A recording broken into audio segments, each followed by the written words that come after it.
Jina nemmen li l-istudenti tal-MCAST mhux il-banners u l-posters iridu, għandhom bżonn gvern illi tassew jaħsbilhom għal ġob illi għandhom bżonn meta minnaw ftit ġimgħat oħra jiggradwaw ilestu il-kors.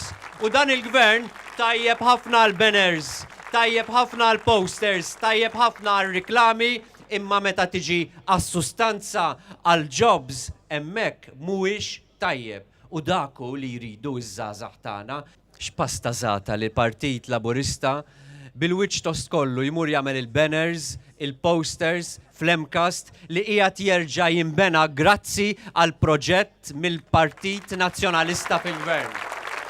X'pasta żgħata illi l-Partit Laburista għandu l-wiċċ jagħmel il-banners u l-posters mal-bini tal-MCAST illi qiegħed jerġa' jinbena grazzi għal fondi mill-Unjoni Ewropea li ġab il-Partit Nazzjonalista u li kieku kien għal Joseph Muscat lanqas ġi 1 cent minnhom, mhux 2 cents, lanqas 1 cent.